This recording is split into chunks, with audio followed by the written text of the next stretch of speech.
நீங்கள் வாங்க எனக்கு ஒரு பாலக்கீரை வச்சு ஒரு கிரேவி பார்க்கலாம். நீங்கள் பாலக்கீரை எடுத்து ஒரு கட்டு எடுத்து நல்லா க்ளீன் பண்ணி ஒரு 2 டைம் தண்ணியில் அலாசி வச்சிருக்கேன். க்ளீன் பண்ணி அதுக்கு தேவையானது வந்து 2 உருளைக்கிழங்கு, ஒரு பெரிய வெங்காயம், காரத்துக்கு 4 பச்சை மிளகாய், பூண்டு கொஞ்சம் எடுத்து வச்சிருக்கேன். இதனால் பாலக்கீரையில் வந்து ஹாட் வாட்டர் ஊற்றி ஒரு மூடி போட்டு வச்சிடலாங்க.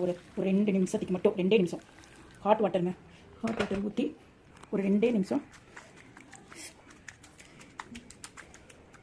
ஒரு தட்டு போட்டு அப்படியே மூடி வச்சிடலாம். சுடுதண்ணி ஊற்றி ஒரு 2 நிமிஷம் எடுத்துட்டு சூடாக எடுத்து இன்னும் கொஞ்சம் ஊற்றிக்கலாம். பாருங்கள், இது 2 நிமிஷத்துக்கு தட்டு போட்டு மூடிடுங்க. அது கூட நம்ம இதெல்லாம் கட் பண்ணிடலாம்.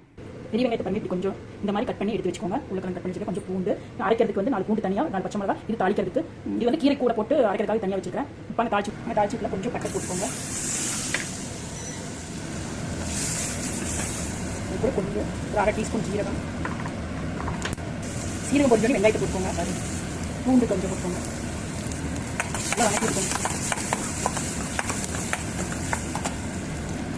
கூட கொஞ்சம் அந்த கட் பண்ண உருளைக்கிழங்கு அப்படியே போட்டு நல்லா வணக்கிட்டுக்கோங்க. தேவையான அளவுக்கு உப்பு போட்டுக்கலாம். தேவையான அளவுக்கு உப்பு போட்டு வச்சுக்கணும். நல்லா கலரி விட்டுக்கணும். கொஞ்சம் தண்ணி உருளைக்கிழங்கு 1 டம்ளர் தண்ணி. இந்த உருளைக்கிழங்கு வேகட்டுங்க. 1 டம்ளர் தண்ணி தட்டு போட்டு மூடி வச்சுக்கோங்க. ஒரு 2 நிமிஷத்தில் வெந்துருங்க. வாங்க, அந்த கீரை 2 நிமிஷம் ஆயிடுச்சு. கீரை எடுத்துக்கலாம். பாருங்கள், வெந்துருச்சு. நல்லா சாஃப்ட் ஆயிடுச்சுங்க.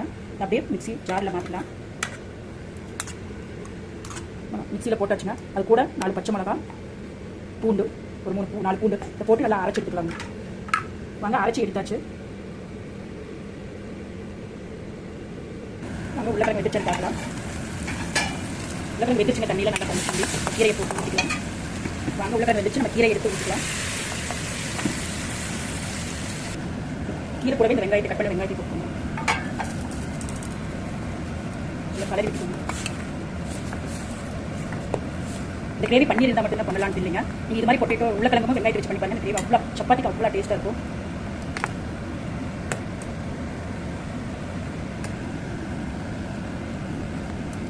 ஒரு 2 நிமிஷம் இப்படி இருக்கட்டும். வெங்காயம் பச்சை வாசனை போட்டு உப்பு இருக்கான்னு பார்த்துக்கோங்க. உருளைக்கிழங்கு வேக போது உப்பு போட்டேன். எதுக்கு உப்பு இருக்கான்னு பார்த்து செக் பண்ணி போட்டுக்கோங்க.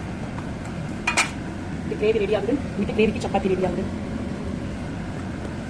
இது வந்து தட்டு போட்டு மூடாதீங்க. தட்டு போட்டு மூடினீங்கன்னா இந்த க்ரீன் கலர் கொஞ்சம் டார்க் கலரில் ஆகிடும். அதனால் நீங்கள் கீரை ஊற்றினதுக்கப்புறம் தட்டு போடாதீங்க. இது அப்படியே வச்சு சிம்மில் குக் ஆகும். ஒரு 2 நிமிஷம் நம்ம சப்பாத்தி சுட்டுக்கலாம்.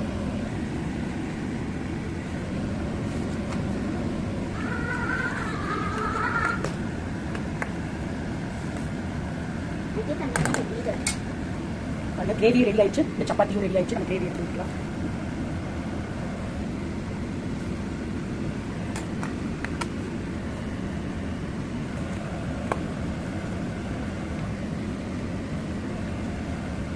நீங்களும் இந்த கிரேவி எப்படி இருக்குன்னு வீட்டில் செஞ்சு பார்த்துட்டு ட்ரை பண்ணி பார்த்துட்டு சொல்லுங்கள். ஓகேங்க, பாய்.